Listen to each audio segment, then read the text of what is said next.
খরগোশ দেখতে দেখতে চলে গেলাম কলকাতায়। কলকাতাতে প্রচণ্ড গরম এবং কলকাতায় অনেক দিন পরে আসলাম। তো কলকাতার গরম প্রচণ্ড গরম পড়ছিল বলে তার জন্য দীঘাতে ডাক খেতে চলে গেলাম।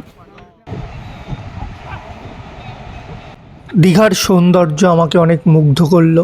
সেই মুগ্ধতাকে আটকানোর জন্য আমি চলে গেলাম সায়েন্স সিটিতে।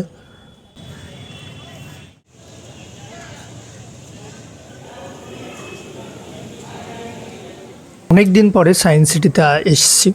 সেই ছোটোবেলায় যখন ক্লাস 8-9-এ পড়তাম তখন এসেছিলাম। অনেক দিন পরে এসে ছোটোবেলার স্মৃতিগুলো ফিরে আসলো এবং ভালোও লাগছিল বেশ।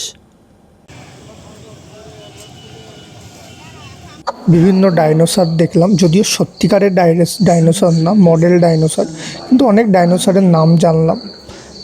স্পেস নিয়ে অনেক কিছু ছিল যেগুলো আগে আমরা দেখব।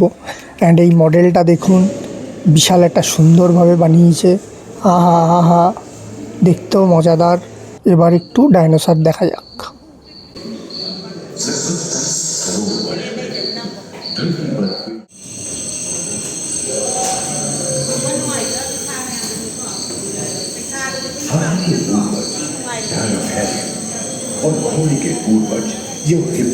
তারপরে আমরা ডিসাইড করলাম স্পেস নিয়ে থিয়েটারে কিছু দেখব জানার জন্য।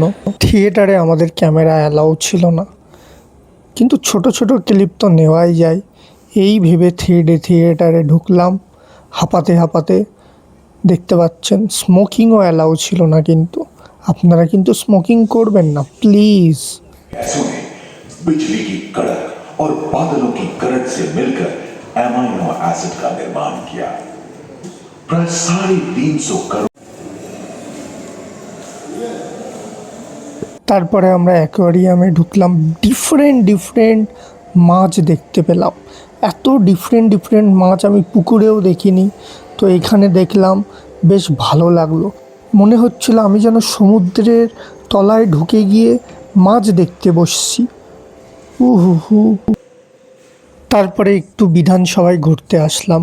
দেখলাম কয়েকজন বসে আছে, কয়েকজন রিপোর্টিং এর ইন্টারভিউ দিচ্ছে। কয়েকটা গাড়ি দেখলাম, কয়েকটা বডিগার্ড দেখলাম। অনেক দিন পরে এসছি, বেশ ভালোই লাগছে। তারপর দেখলাম মমতা ব্যানার্জির বাড়ির সামনে অনেক রিপোর্টাররা দাঁড়িয়ে আছে এবং পুলিশরাও আছে। সেখান থেকে আমরা হুনহুন করে বেরিয়ে গেলাম। তারপরে পার্ক স্ট্রিটে দেখলাম একটা মেয়ে, তার হাজব্যান্ড হবে বা বয়ফ্রেন্ড হবে, তার ঘাম মুছছে। সেটা দেখে আমি মনে করলাম আমি হয়তো বিশাল সিঙ্গেল। তারপরে রাস্তা দিয়ে গেলাম। অনেক দিন পরে নিউ মার্কেটের এই দিকে এসছি, বেশ ভালো লাগছে। লোকজন অনেক ভরাট, সারা জীবনই থাকে। দেখে আমার আবার সেই পুরনো দিনের কথা মনে পড়ে গেল, সেই ফুচকার দোকানটা। কিন্তু ফুচকাটা খেতে খুব ভালো ছিল না, তাই আমরা চলে গেলাম রেস্টুরেন্টে। কোন রেস্টুরেন্ট? শের-এ পাঞ্জাব রেস্টুরেন্ট। তো আমি ফ্যামিলি নিয়ে গেছিলাম বলে হয়তো এই রেস্টুরেন্টের খাবারগুলো আমি দেখাতে পারলাম না, খাওয়া মোটামুটি ছিল। এবং পার্ক স্ট্রিটে রাতের বেলা একটু ঘুরলাম। পার্ক স্ট্রিট রাতের বেলা বেশ মজাই লাগে, লাইটিং ফাইটিং থাকে, বেশ মজাদার একটা ব্যাপার থাকে। যেমন ছিল পার্ক স্ট্রিট আগে তেমনই আছে, যদিও আমি আগের ভিডিওতেও সেম কথাই বলেছি। বাই বাই, সবাই ভালো থেকো।